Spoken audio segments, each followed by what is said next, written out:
Should we have never gotten married? Maybe, but we did. And then we had kids. Mended light.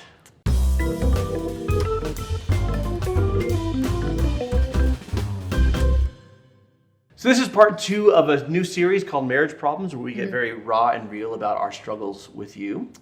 And our struggles with each other. No, yeah, our struggles. We share with you our struggles with each other. You're perfect. You've done nothing wrong. Thank you for joining us. But we're launching with a 4-parter on marrying your opposite. And so because we're opposites. We are. This is part 2. If you haven't seen part 1, go ahead and watch that. Each of these stand alone, but part 1's just so good. You just want to watch it. Grab some popcorn.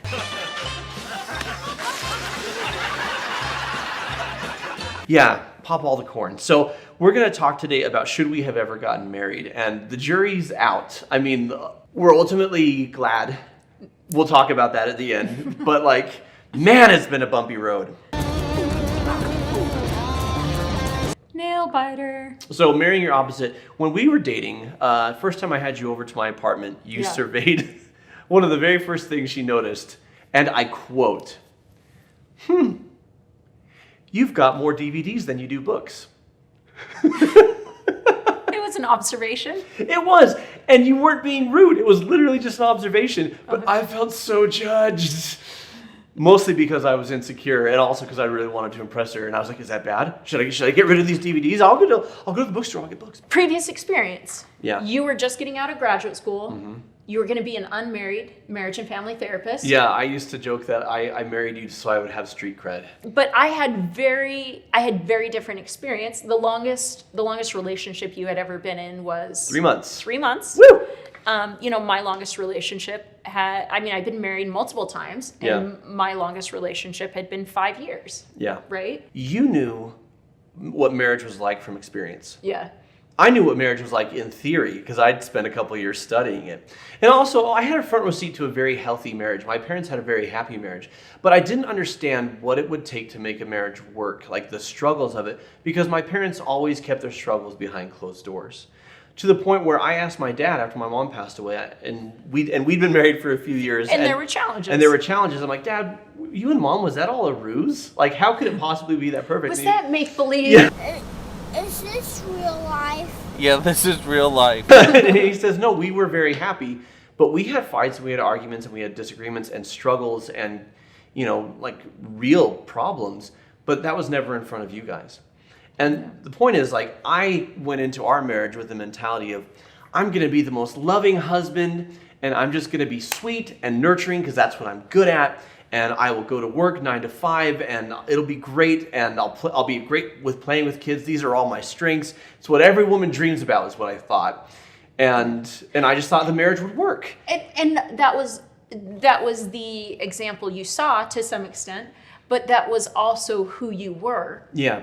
And so those were your expectations, right? And you had much more of a reality check for what that was going to be like. So we had lots of conversations before we got married, right? The conversations you're supposed to have. Right, the conversations you're supposed to have. The conversations you're supposed to have about life goals and expectations and all the things, that was a big deal to me. Yeah. And me being the thinker closer I am, I was like, okay, I want to make sure we are on the same page.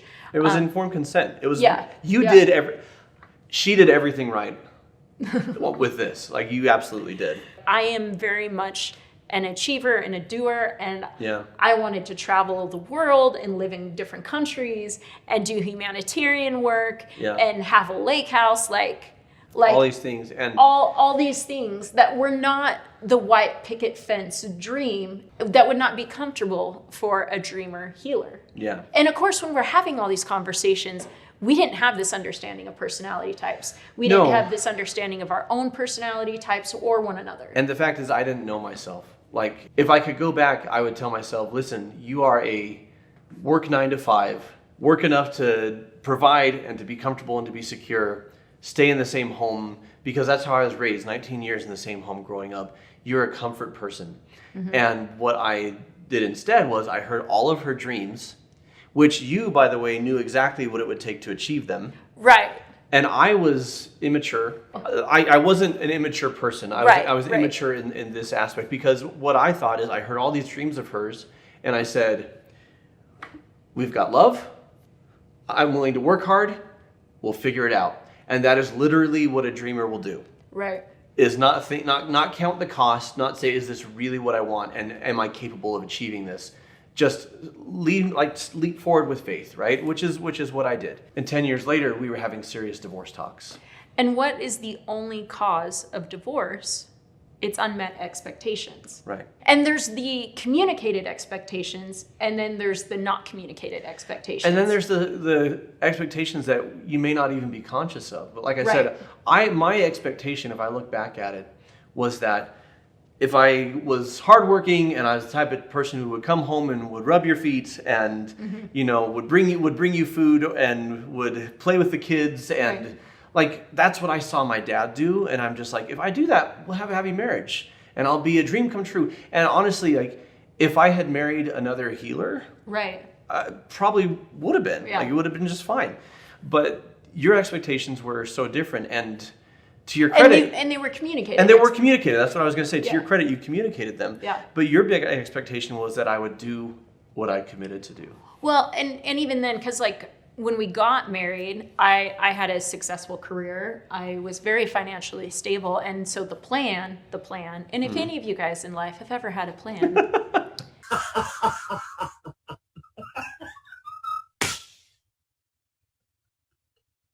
and so the plan was you were going to get fully licensed. You were going to, slowly open your own clinic, get that foundation set, and then I would stop working and I would become. And then we would have kids, and that was like several years out. And yeah. kind of ease into it. Ease into all of it. And that's not what happened. And I had my second honeymoon baby. The defenses did not hold. I'm pregnant With emotion? with a baby. You're the father.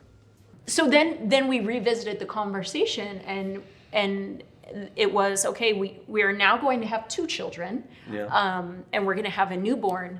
Who's going to be the provider? There Yeah. has to be a stay-at-home parent who's going to be the provider. And you said, Well, I said, because I wanted to get fully licensed as a therapist, and I wanted to pursue my career. And I was also, I hate to say it, but I'm the man, so I need to step up. But I'm the one who's supposed to support. Right, this is my role. Whereas you were quite happy, you can stay home and be a stay-at-home parent, and I'll go, I'll have the baby, and then I'll go back to work. So here's the thing, our intentions were both good. I was so committed to making our marriage work, Yeah. right? Because I had so much on the line. I wasn't getting divorced again, right? It was, okay, whatever we need to do to make this work. But I knew more about the insecurities marriage brings up. I knew more about the challenges and so on and so forth. Yeah. And I was more aware of my weaknesses in that, right? And so it's okay, we're all going to have to make compromises. That's part of the name of the game. When you're in an opposites attract marriage, you're going to have to make more compromises. Yeah. Well, and your expectation was that I would do what I committed to do. Right. And that was my expectation for myself as well. The issue was dreamers struggle with thinking things all the way through, and they struggle with follow through. They struggle with all the details, right? And because we'd rather do the things that we are engaged with, I would always mean to do the things that I committed to, Right. but I'd always start with the things that I was most interested in doing. And I'm not talking about just goofing around. I'm talking about stuff that had to do with work. But was it the most urgent thing or the most necessary thing or the most vital thing or the highest and best use of my time? No. And so the most important things that I didn't want to do would just keep getting put off to the back burner until we got to a place where you said to me, okay, we're doing it. We're launching your own therapy practice instead of you just going and doing therapy and collecting a paycheck. We're going to run a business. And Yeah. I was terrified. Because that was the only way that I could see to meet my goals. Yeah. Right. If you were going to be the provider, right? Right. And I was more than happy to be the provider, and that's not what we agreed on. So it's not me saying, hey, I have all these goals in life, so you go out and make my dreams come true. Right. My perspective was, hey, we're a team. You were supporting me in my dream of becoming a therapist. Right. 'Cause And Because that's what you chose. Yes. I wish I could go back and tell my younger self to swallow your pride. You don't need to be the provider because you're the man. And you don't need to put your dreams first. Like, support her in her dreams and make time for yours later. Like, I wish that I honestly do. I wish I'd made that decision. That I had said, yeah, like, I know you can provide and you want to provide and you want to pursue these dreams. And I got your back. But here's something that I've learned about myself, especially in the past year. Like, I am a chronic overfunctioner. And we talked about this in one of our other videos, where it's like, oh, there's a problem, I'll just work harder. Yeah. Oh, there's pain, like I'm experiencing emotional pain, well, I'm just gonna work, and then I don't have to feel the pain, right? And so because of our personalities, it's created an imbalance in our relationship, and a perceived imbalance, right? Because my perception has been, oh, this is this, whatever this is, but a lot of this is in our lives. This is easier for me. I'm just going to take care of it. Yeah. Oh, this is easier for me. I'm just going to handle it. And I do it not out of spite or anything else. Like, my intentions are good. Like, I do it out of love. But at what point am I crippling and enabling you? So you feel like if we had started with you being the provider, Right. Yeah. And so here's neither of us would have grown in the ways that we've grown, painful Right. as it's been. so painful. And those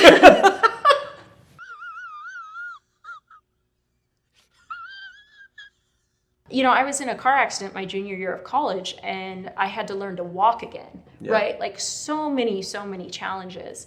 And one thing I can say is one of my strengths, patience, empathy, understanding, kindness. None of those things are naturally my strengths. But tenacity is a natural strength that I have. And then I fed that strength. I've worked on it. Yeah. I've built that muscle. And so when I say, like, the hardest thing I've ever done in my life was to be a stay-at-home parent for 7 years, like, I am not kidding. Yeah. It's hard. Like, I once went back to school and I got another degree in 11 months. Like there's a certain And that was level. easier than being a mom. That was easier Yeah. than being a stay-at-home parent. That's how foreign it was for me. That's how frustrating, that's how defeating it was, right? Yeah. But in doing that, I truly believe it was the right thing for me. And that was a choice that I made. And just because it was the right thing and I did make that choice, it didn't change the fact that it was brutal at times. And the reason it was brutal is because it showed me my weaknesses in ways no other thing could.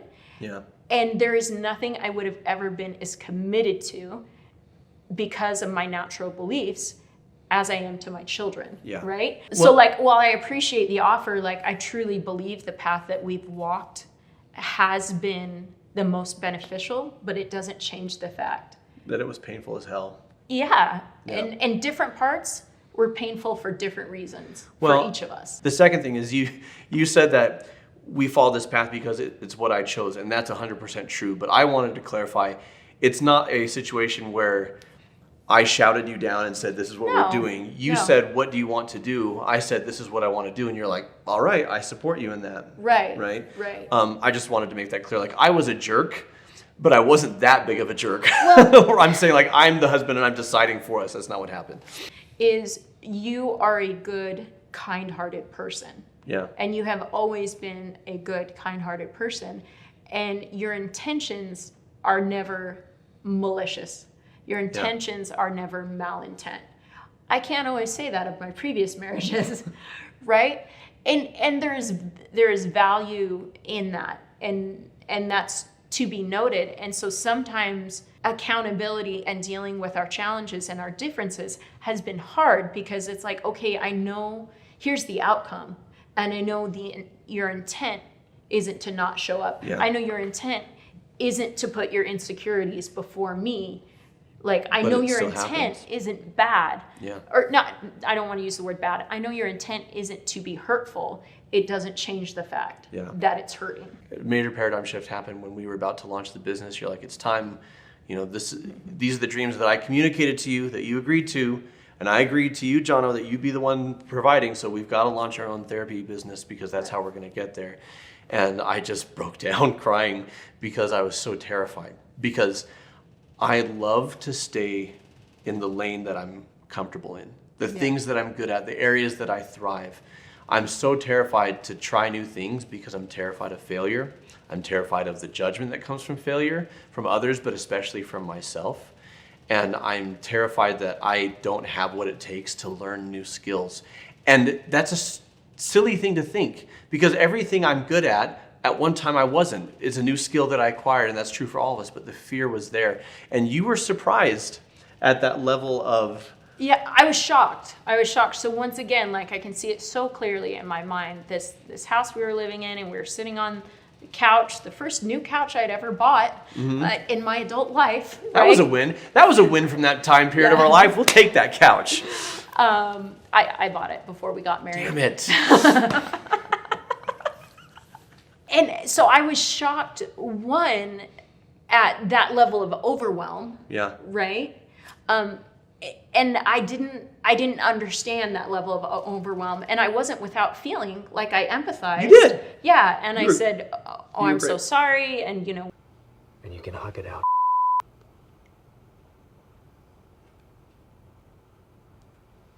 We hugged and stuff like that, and then I said, "But we're still doing this. Yeah. This is what we're doing." Yeah. You know. Well, and it was, you'd said, because we didn't know anything about these personality types yet. Well, and that was the beginning of my learning. There was my relationship with you. There was the relationship with our oldest daughter, where I saw a lot of disconnects. I saw that we were missing rapport in some situations. Like we were both speaking English, but we were not communicating, which often happens in personality types where we're not understanding each other's needs. And if you don't understand a need, how could you possibly meet it? And you thought, he doesn't value logic and efficiency. And you kind of assumed that most people did because that's how you are. Yeah, so I have to admit that this was the first time in my life that I became aware of the fact that I thought the goal in life, whatever was being accomplished, was always logic and efficiency, like do what makes sense and is efficient. And that it was about this time period that I became aware of different personality types, and the different personality types value different things.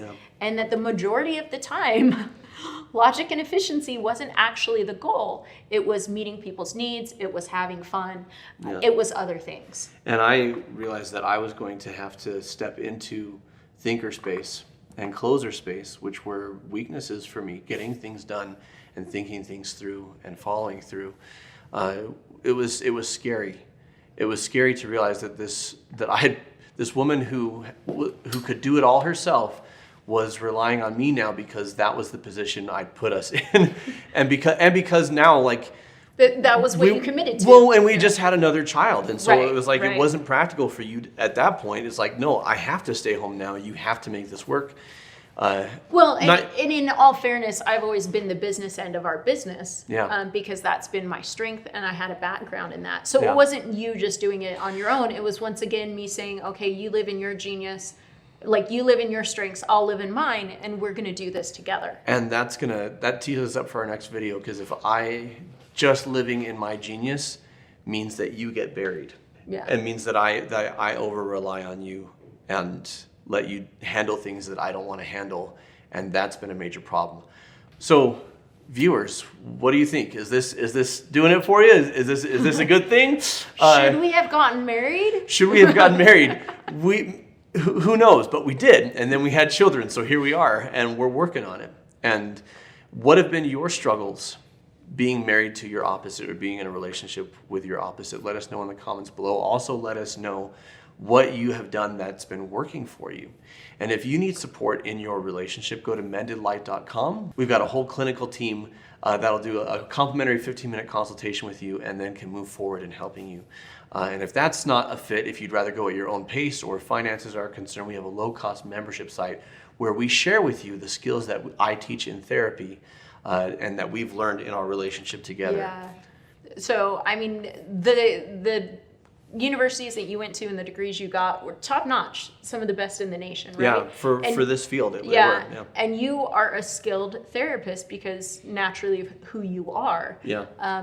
And almost all that content that's in that membership site has been the What we learned in our marriage. hard won battles of Yeah. staying married. And of course, we're providing this here on YouTube. We just want to help. So thank you for letting us help. Until next time, keep shining because we need your light. And we'll see you in part 3. Part 3 coming up.